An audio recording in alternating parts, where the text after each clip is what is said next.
itu. Nah, dalam proses perdebatan itu gitu kan, dari ombudsman ya, ibu ombudsman yang mewakili, dia yang diminta pandangannya oleh pihak pimpinan gelar bagaimana menurut ombudsman sudah dibuka saja gitu. Nampaknya usulan itu juga cukup membuat khususnya gelisah dari pihak Pak Jokowi ya, Jokowi timnya ya, karena dia kemudian menyatakan keberatan untuk dibuka gitu. Itu keberatan dibuka. Sementara kita menuntut dibuka. Begitu juga didukung oleh pihak ombudsman. Nah, pimpinan gelar ya, itu Kombes Imanuddin gitu kan. Akhirnya dia bercerita tentang saya memang berat menghadapi situasi yang sekarang gelar perkara khusus ini. Sampai saya tidak bisa tidur tentang akhirnya ya bagaimana kita harus memutuskan. Mungkin dia sudah menduga bahwa itu akan menjadi bagian tak terpisahkan dari gelar perkara ini. Akhirnya gitu kan, dia nampaknya Pak di Reskrimum Polda Metro Pak Imanuddin ini cukup religius orangnya. Bahkan dia pernah menyatakan saya pernah bertugas di Emirates gitu kan, gitu. Jadi istilahnya dia punya dan dia tampilkanlah nilai-nilai religiusitasnya tentang kejujuran, kebenaran, sampai akhirnya menyatakan ya saya juga bisa mengandung risiko atas putusan ini. Nah, putusannya adalah itu kan, putusannya itu yang dia sampaikan buka gitu. Itu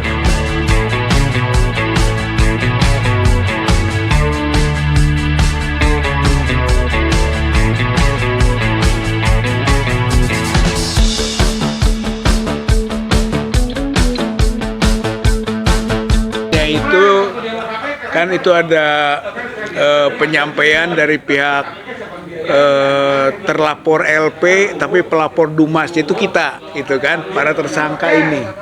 Kemudian ada penyampaian dari pelapor LP dan terlapor Dumas itu Jokowi dengan tim hukumnya kan, juga ahli ikut di situ.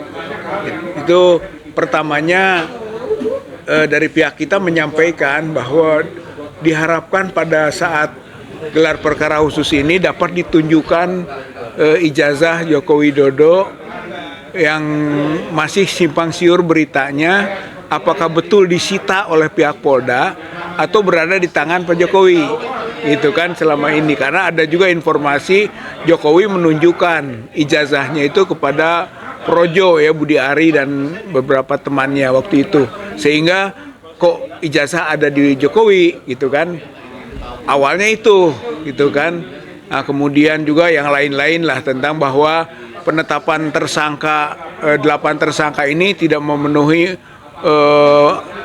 aturan-aturan hukum yang ada, KUHP khususnya termasuk Perkapolri, artinya tidak ada unsur-unsur pidana. Oleh karena itu seharusnya penyidikan dihentikan. Itu untuk yang statusnya tersangka. Nah, karena tersangka juga butuh kalau memang diperiksa berikutnya, karena yang 5 ini kan belum diperiksa tersangka, baru klaster 2 ya, Pak Rismon, Pak Roy sama Bu Tifa kan baru 3, yang 5 belum. Nah, yang 5 ini berikutnya katanya. Nah, karena kita tersangka, kita butuh dokumen ijazah Joko Widodo itu.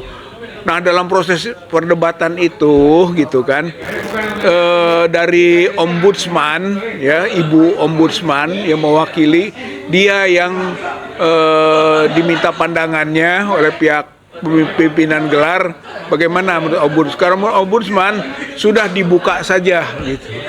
Nampaknya usulan itu juga cukup membuat khususnya gelisah dari pihak Pak Jokowi ya, Jokowi timnya ya, karena dia kemudian menyatakan keberatan gitu, untuk dibuka gitu. Itu keberatan dibuka. Sementara kita menuntut dibuka. Begitu juga didukung oleh pihak ombudsman. Nah, pimpinan gelar ya, itu Kombes Imanuddin gitu kan. Akhirnya dia bercerita tentang saya memang berat menghadapi situasi yang sekarang gelar perkara khusus ini. Sampai saya tidak bisa tidur tentang akhirnya ya bagaimana kita harus memutuskan. Mungkin dia sudah menduga bahwa itu akan menjadi bagian tak terpisahkan dari gelar perkara ini. Akhirnya gitu kan, dia nampaknya Pak di Reskrimum Polda Metro Pak Imanuddin ini cukup religius orangnya. Bahkan dia pernah menyatakan, saya pernah bertugas di Emirat gitu kan, gitu. Jadi istilahnya dia punya, dan dia tampilkanlah nilai-nilai religiusitasnya tentang kejujuran, kebenaran, sampai akhirnya menyatakan, ya saya juga bisa mengandung risiko atas putusan ini. Nah putusannya adalah itu kan, putusannya itu yang dia sampaikan, buka gitu. Itu mengenai historisnya ya kan. Nah, dibuka, maka masih di lakban lah, segel mungkin ya gitu kan. Itu bundel ijazah SMA dan perguruan tinggi S1. Jadi ternyata nanti dibuka gitu kan. Akhirnya dibukalah itu. Hanya kita boleh menyaksikan saja gitu kan, tidak boleh menyentuh, tidak boleh juga memoto atau merekam dan sebagainya itu kan. Bahkan ada yang melihat orang merekam, ditanyakan siapa itu, ternyata penyidik itu kan, ya nggak apa-apa. Nah hasil daripada yang kita lihat itu antara terkejut atau tidak gitu. Yang terkejutnya dalam pengertian apa yang Jokowi telah sampaikan oleh Projo itu, bahwa telah ditunjukkan ijazah kepada mereka oleh Jokowi, ternyata bohong gitu. Ternyata ijazah itu sudah disita oleh Polda, bahkan Polda menunjukkan berita acara penyitaan gitu, 23 Juli. Kemudian ada surat penetapan dari pengadilan tanggal 24 Juli gitu. Jadi secara prosedur sudah pas. Juli 5 bulan yang lalu sudah disita itu, berarti nggak boleh pindah. Jadi ketika nanti Jokowi ataupun Projo menyatakan ditunjukkan saya ijazah asli Jokowi, berarti bohong. Bahkan masalah ini menjadi masalah serius gitu kan. Jadi yang asli itu yang mana gitu, atau apakah Jokowi punya yang lain? Tapi nggak mungkin. Faktanya yang disita adalah dokumen itu. Nah setelah kita lihat, dengan tidak boleh dilihat, tidak boleh disentuh, tidak boleh difoto, ya tidak boleh juga direkam gitu semuanya, maka kita perhatikan ternyata itu yang mungkin akhirnya kita sama saja, nggak ada beda dengan yang Dian Sandi, dengan yang pernah ditayangkan oleh Dekan Fakultas Kehutanan, yang pernah ditayangkan oleh Bareskrim, yang KPUD, KPU, semuanya, pokoknya semuanya sama gitu. Fotonya sama nggak? Bentuk foto sama gitu, berkacamata, berkumis, dan yang diragukan itu mengenai apakah dia Jokowi atau bukan, atau Jokowi Dodo yang lain gitu kan. Watermark ada tapi tipis gitu. Kemudian juga ininya apa tuh, logonya nanti setelah saya tahu dari penelitiannya Pak Roy itu memang kurang terang gitu, sehingga dugaan bahwa itu palsu tetap kuat gitu. Ini yang paling penting nih gitu kan. Ada salah satu pengacara kemarin hadir di situ mengatakan asli Oh ya, itu nggak benar gitu ya. Jadi saya kira itu melakukan penilaian yang terlampau dini. Asli apanya gitu ya, kecuali kalau itu asli yang pernah dipegang atau dimiliki oleh Jokowi, iya.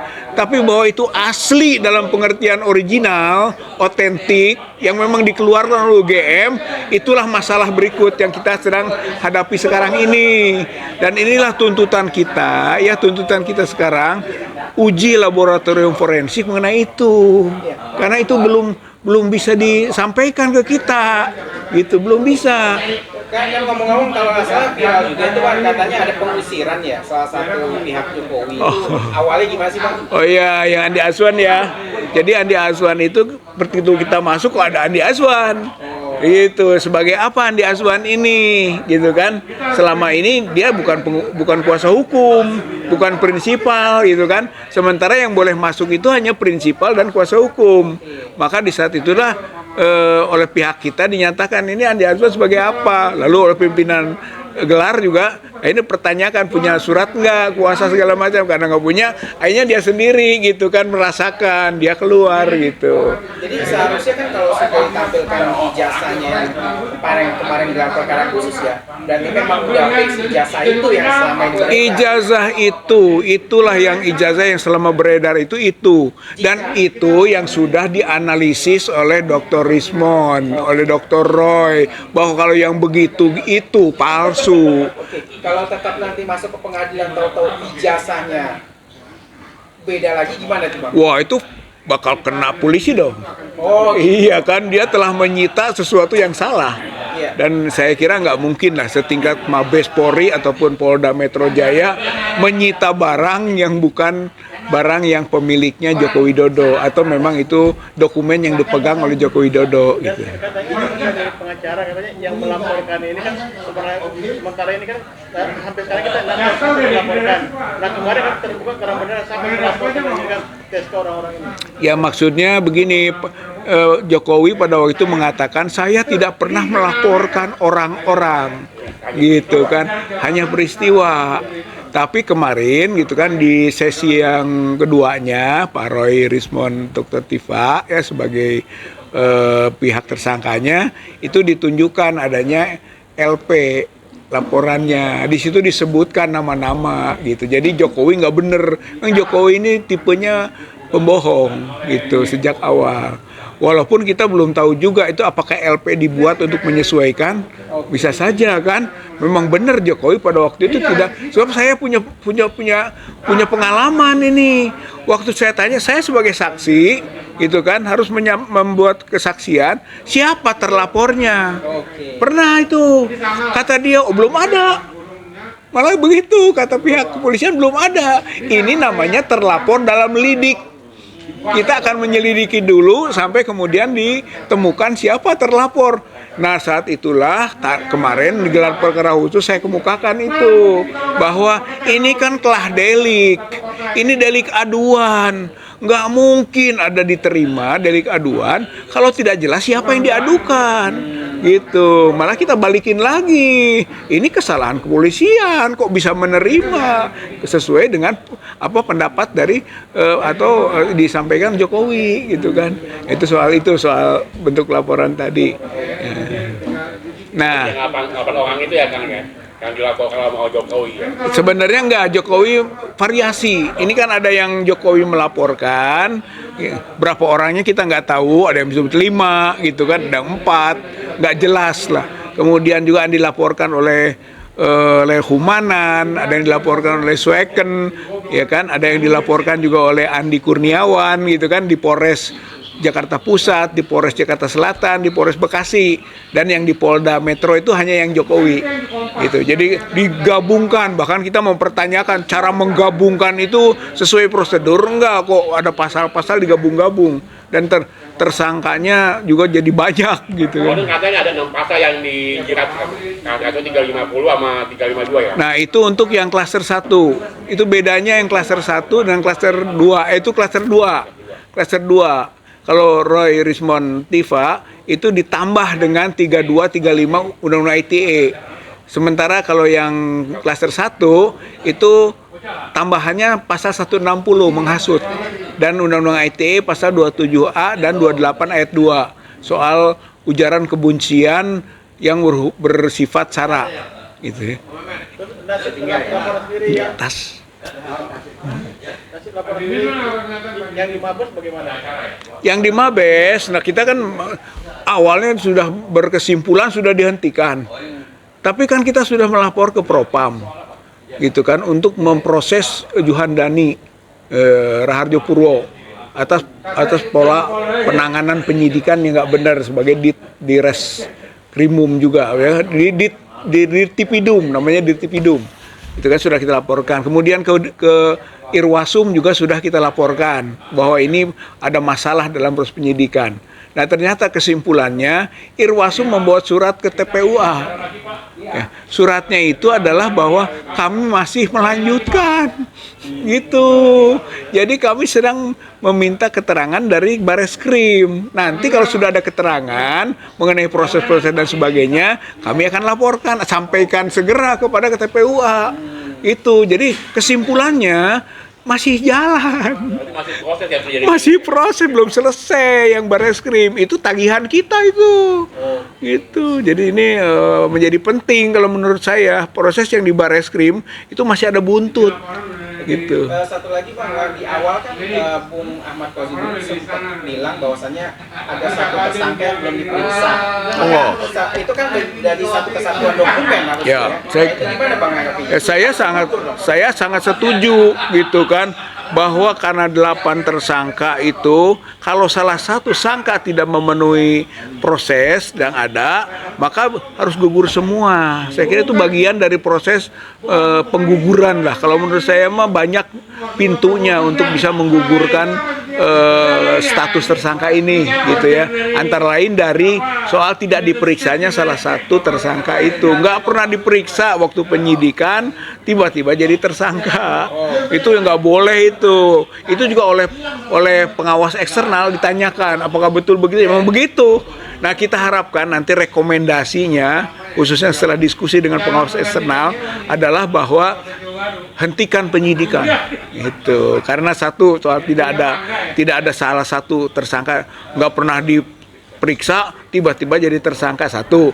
Yang kedua, kita kemukakan betul bahwa semua yang dituduhkan itu tidak memenuhi unsur pidana gitu.